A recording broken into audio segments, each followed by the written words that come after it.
Upon my arrival in Tryon, I discovered that the fever was not of the ornament variety as related in the textbooks. I made a discovery of a rare disease called malaria, obviously fatal to apes and to humans, and obviously not transmitted through bodily contact. And how, Zoran? I have reason to believe that the disease grows in stagnant pools of water and is introduced into the bloodstream by the bite of mosquitoes.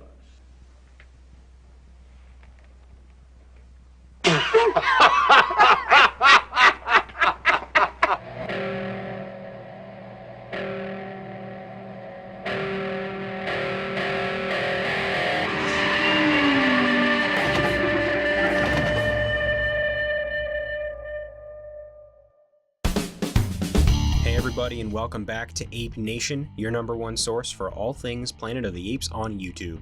My name is Josh, and today I am giving my review of episode 12 of the 1974 TV series Planet of the Apes. If you like what I do here and want to show your support, be sure to hit the like button on this video, subscribe to the channel, and hit that notification bell so that you can stay up to date on all things apes. For those who do not know, this is an ongoing series of reviews that is following every single episode of the show that is all leading up to a full series review later this year to coincide with the 50-year anniversary of the show. And if you have not seen any of my reviews yet of any of the previous episodes, you can check all of them out right here. And for those who are interested in following along with my reviews, or you're just wanting to watch the show on your own, I've put a link in the description where you can watch the show totally free. And as always, for those who have not seen the show and do not want to be spoiled, I'm going to start up top with my general thoughts before going further into the episode, talking a little bit more details and giving all of my more spoiler heavy thoughts. So if you want to know my thoughts on the episode but you don't want to be spoiled just yet, you can watch the first part of this video, click away, watch the episode, and then come back later to hear the rest of what I had to say. So with all that out of the way, let's get into Planet of the Apes episode 12, The Cure. In the midst of a village outbreak of malaria, Virdon and Burke, with the help of a chimpanzee doctor, race to come up with a cure to prevent any more humans and apes from perishing of the deadly disease. The group soon faces an extra challenge and must succeed before Urko implements his own version of a cure, burning down the village and everyone in it.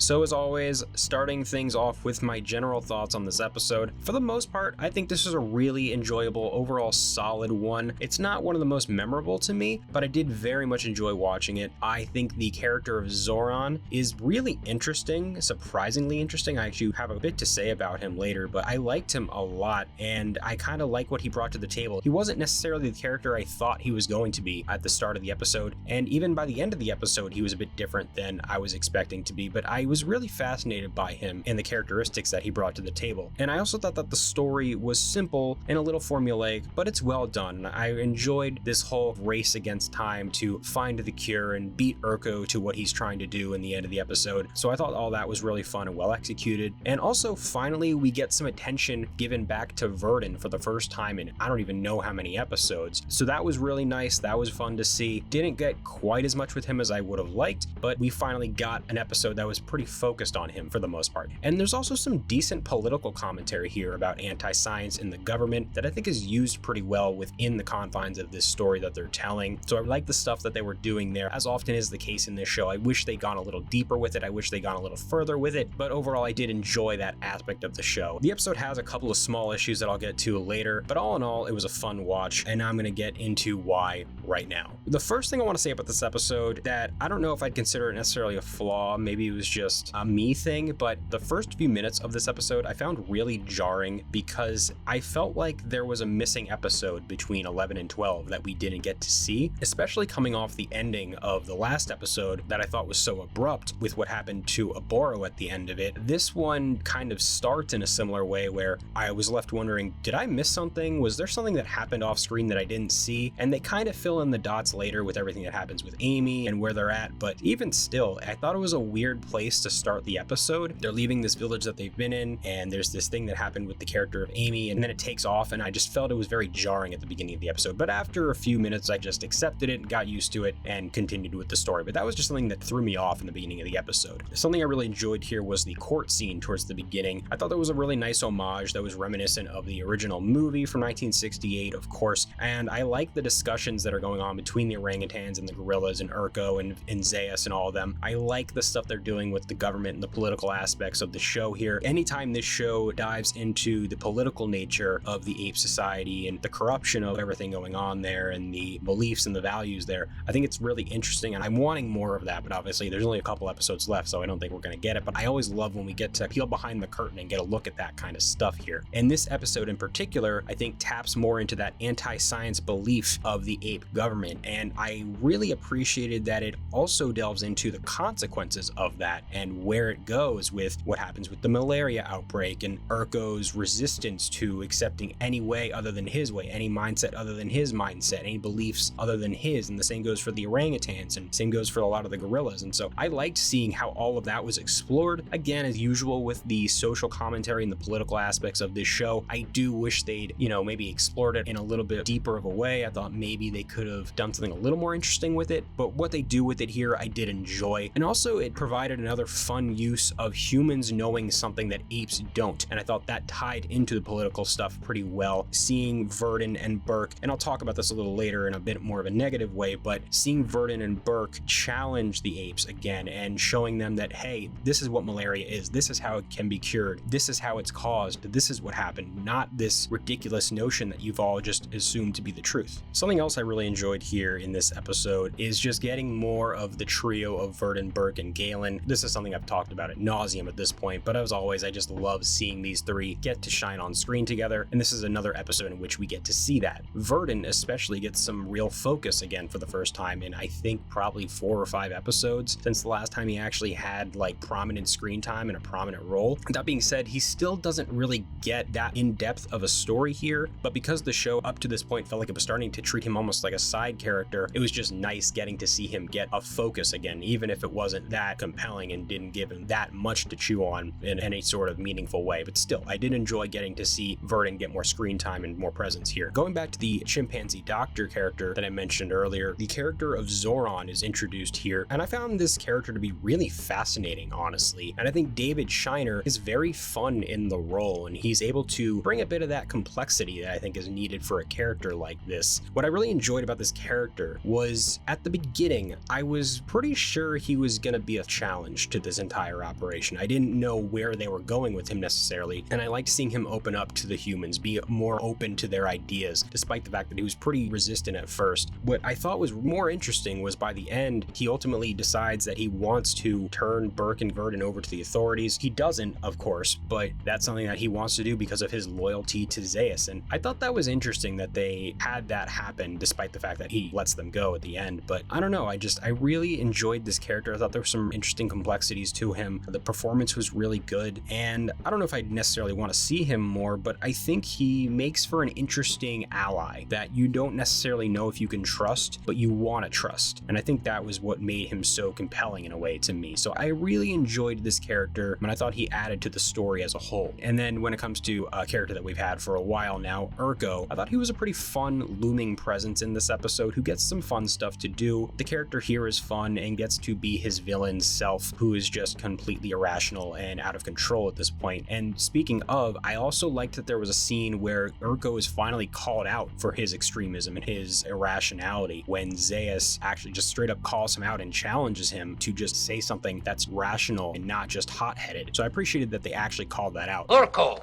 I sometimes wonder which you fear most, death or a few words of reason. And then when it comes to the story here overall, like I said up top, it's pretty basic, it's pretty simple, and it's fairly formulaic, but I just think it was well executed, and that's what made it pretty engaging for me, along with the stuff with some of the characters and just overall having an enjoyable tone and pace to it. I thought was really well done. And I really liked the ending that happened with Zoran. I liked how that all went down between him and Galen and Virdon and Burke. I really liked how that all wrapped up, and following that up with the ending with Amy, I thought that worked really well as well. But speaking of Amy, Amy. This is probably my biggest issue with the episode. Not that I disliked the character of Amy, she's fine. I just wish she was used more than just a love interest and basically an emotional anchor for Virdon. She doesn't really have much of a real character, if a character at all. We don't get to know anything about her. We don't know who she is at all. We don't know where that relationship dynamic between her and Virdon really came from. And it's ultimately just there to exist in this story because it's required to give Virdon some sort of emotional connection and some sort of motivation in a little bit of a way, even though he kind of already has it. So I don't really know if she was necessary in this episode, but she's fine. She doesn't hinder the episode at all. I just didn't think she needed to be there. And if she had to be there, I wish they'd given her more to do, and I wish they had fleshed her character out a bit more. And then one other issue I had with this episode, and honestly, I could say this about most of these episodes at this point, but this is the one where it finally got to the point where it just stretched to the point of almost ridiculousness, and that would be Virdon and Burke knowing pretty much everything there is to know about anything ever. And it's something that has been in the back of my mind about this show for a while, but for the most part I've kind of just sideswept it because it's fine, it's a TV show, it's science fiction, it's whatever. But for some reason this one just really felt like a jump the shark moment in my opinion. Them just knowing everything about the malaria disease, how to cure it, where the cure comes from, like it's gotten to a point where it's just a little too ridiculous for me to not at least laugh at a little bit. So when Virdon started talking about the disease and what they need to do and just suddenly being able to organize everything in the span of 24 hours to cure this disease, I just thought it was a little ridiculous. That being said, I could hurl this criticism at a lot of episodes in this show, so I'm not going to knock it down too much here. I just felt that at this point it's starting to really become kind of a running joke for me, but it's not that big of an issue. So overall, I did enjoy this episode. Not one of the more memorable ones, but I had a lot of fun watching it. Some fun character stuff. I enjoyed the character of Zoran a lot. I think the story works well. There's some issues here and there that I had, but overall, I had a fun time watching it, and I want to know what you thought when you were watching it. What'd you think of this episode? What'd you think of the stuff going on with Virdon and Amy? Did it work for you more than it worked for me? What'd you think about the character of Zoran? What'd you think about all the stuff they were doing with Urko? Did you like the science and the political aspects of it the way that I did? I want to know all of your thoughts on this episode down in the comments below. I will be back, of course, next week with my episode of the penultimate episode of the show, episode 13, before the finale will be a week after that. But until then, thank you so much for checking out today's video here on Ape Nation. If you liked this video, be sure to hit the like button, subscribe to the channel, and hit that notification bell so that you can stay up to date on all things apes. I'll catch you in the next one, so until then, goodbye.